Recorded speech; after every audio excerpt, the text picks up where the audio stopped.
So we looked at subtle creation now, and we will move on to cross creation.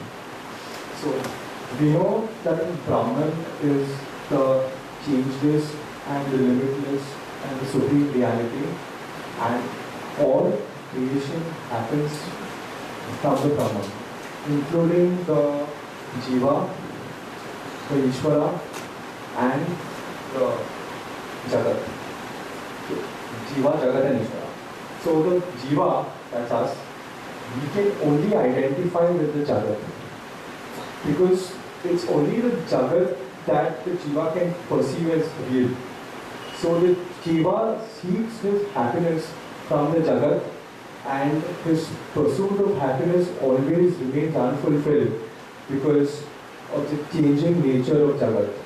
So in order to derive changeless and everlasting happiness, the Jiva should identify with the Brahman. However, the Jiva is ignorant of the existence of the Brahman, so hence the focus and the preoccupation of that the Jiva has with the Brahman has to be broken.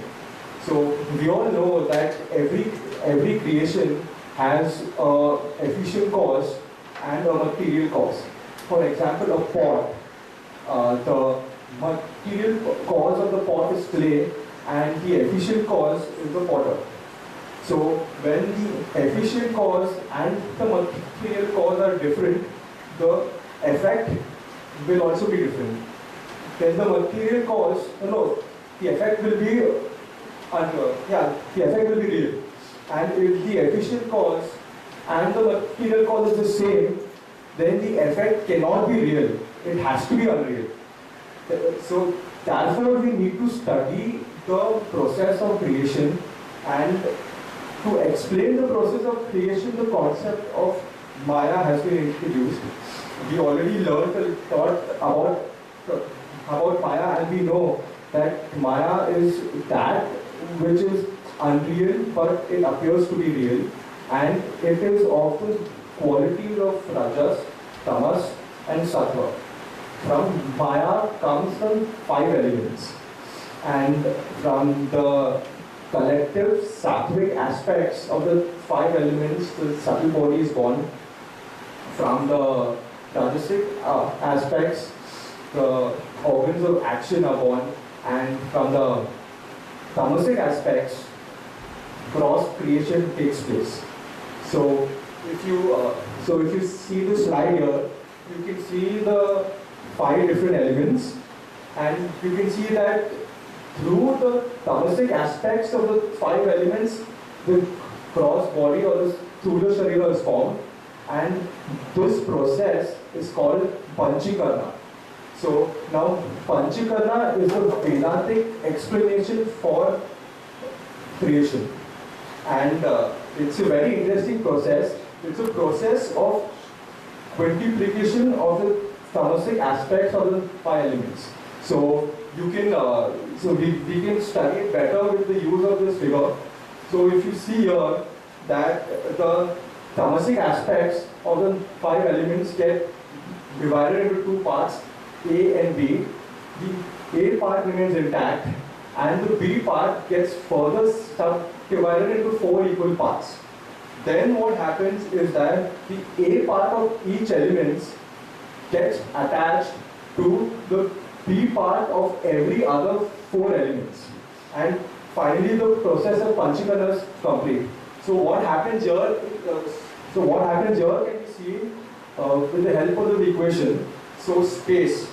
Okay, so space has half of space plus 1/8 of air, fire, water, and so on and so forth. So each and every element has its own qualities, and it also has the qualities of all the other elements. So finally, an element has 50% of itself and 12.5% of all the other elements.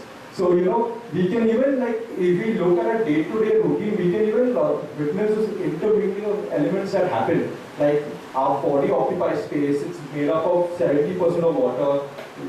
The food that we eat makes up of most of our weight, and it forms a part of the earth element, and then we have our own heat and and everything. So the gross body is very important because all the sense organs and we perceive all our senses through the gross body. The gross body and the subtle body go hand in hand. The gross body cannot survive without the subtle body. The moment the subtle body leaves the gross body disintegrates and goes back to 5 elements. So we should always remember that all gross bodies are equal. All of us are equal. My gross body and your gross body and all our gross bodies are the same. No gross body is more superior than the other. Any debate, anything at the level of the gross body is purely superficial and should not be taken too seriously.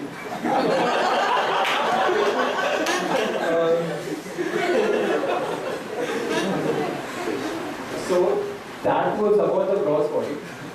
And so we also know that the whole universe has come from Maya and Maya has come from the Brahman.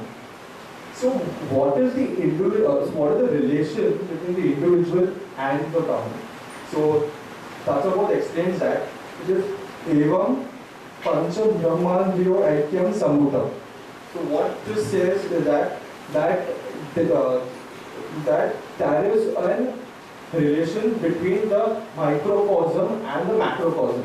So if you see this slide, the individual gross body called Pinda is part of the total gross elements called Brahmanda. So Pinda is the part and Brahmanda is the whole.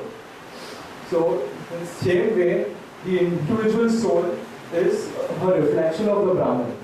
So when the Brahman is veiled by avidya or ignorance, it's called the Jiva. When the Brahman is associated with Maya, it is called Ishvara. So now if we go back to our equation, we can see that Ishvara prevails the Jiva, but the Ishvara itself is a manifestation of the Brahman. So it is obvious that the Jiva and the Brahman are the same. The qualities of the Brahman are present in the Jiva. So we must all wake up and realize that we are the Brahman. The Jiva, the Ishvara and the Brahman are the same. We are that supreme reality. And Reshma asked मैं कौन? So मैं and हम बोला. So मैं supreme reality हूँ. That's the answer. So here you can see that. You can see this picture. You have waves and you have an ocean, and only in its part and form the waves are separate from the ocean, but in its essence the waves and the ocean are water and they are the same. The same way in our essence the Jiva and the Brahman are the same. All we need is to wake up and realize that we are that supreme reality. Thank you.